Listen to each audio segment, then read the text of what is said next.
ендігі кезекте өздеріңіз алдыңызда беріліп отырған топ бойынша кері байланыс беріп өтсеңіздер, яғни бірінші бағытқа өзіңізге не алдыңыз, екінші бағытқа тағы неге оралу керек. Осы бойынша тездетіп кері байланыс беріп өтсеңіздер. Топ-топпен.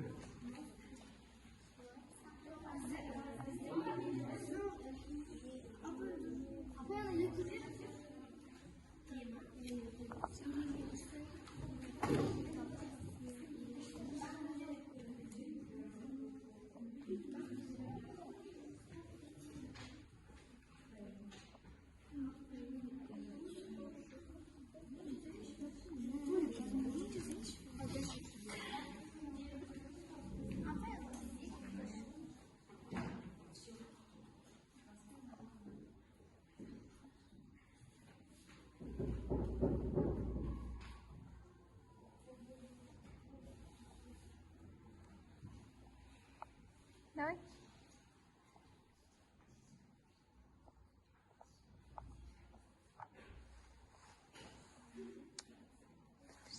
Болдың ба?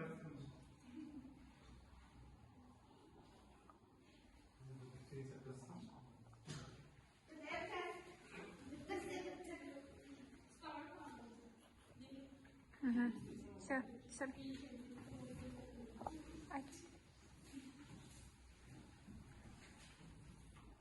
Ал енді оқушылар, бірінші топтың кері байланысын тыңдай кетсек, Аяжан, өзіңізге не алдыңыз, яғни бүгінгі топ бойынша? Біздің еліміз химиялық шикізаттың мол ресурстарына ие, сұранысқа ие заттар өндірісін дамыту өте маңызды.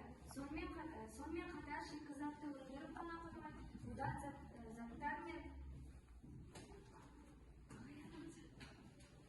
Екінші топтың кері байланысын тыңдай кетсек, Нұрасыл, екінші топтың кері байланысы бойынша өзіңізге не алдыңыз?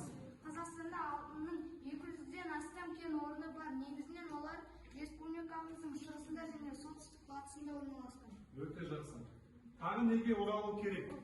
Еліміздің аумағында Рысқұл жауап берсін. Еліміздің аумағында пайдалы қазбалар кен орналасуы шашырамғы орналасқан. Жақсы.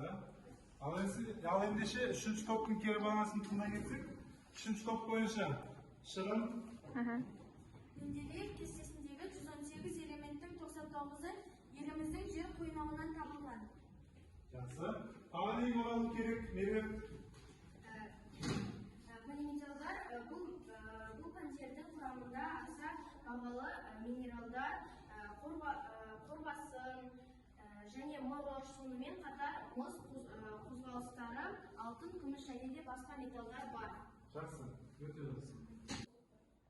Ал балалар, бүгінгі сабағымызды қорытындылау үшін орталық әдісі арқылы мына жерде сіздерге QR код беріп тұр.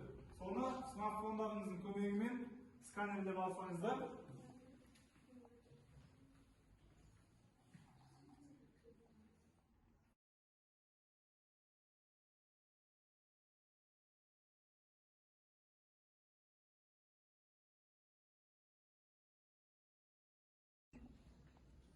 Ал балалар, сіздерге жаңа жіберілген QR кодқа кірсеңіздер, жаратылыстану яғни сабағынан кері байланыс алу арқылы сіздерге тест тапсырмалар тұр.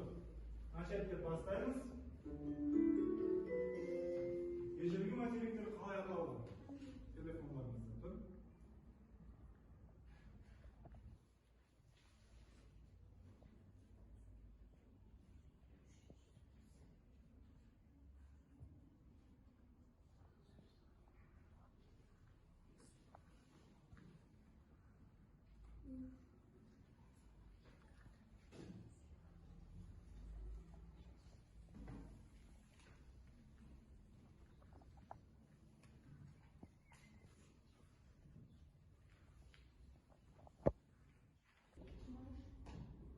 Ал оқушылар, алдарыңызда тапсырған тесттеріңіздің қорытынды нәтижесі шығыпты.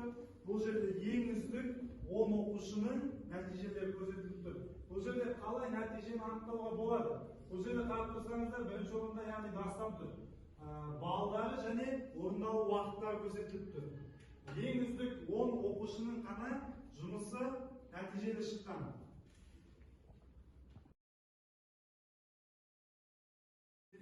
Яғни мен сіздерге бұл жерде Google Maps арқылы, платформасы арқылы сіздерге қашықтықты есептеуді көрсеткім келіп тұр. Мысалға, мына жерде поиск батырмасын басатын болсаңыз, сызба нұсқасы берілген. Жаркент қаласы мен келесі Алматы қаласының ара қашықтығын есептеу үшін біз мына жерде сызғыш батырмасын аламыз және Алматы қаласы мен Жаркент қаласының ара қашықтығын есептейміз. Неше километр болды оқушылар?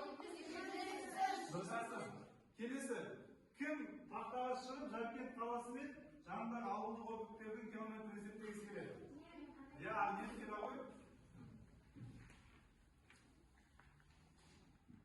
Арнет маған Жаркент қаласы мен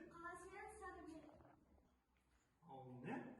Жақсы, неше километр көрсетті? 38 километр. Өте жақсы. Арда қандай ауылды есептеген керек? Жақсы есептеу ғой? Әулиағаш. 20 километр. Өте жақсы. Тағы да бір оқушы. Кім керексіз?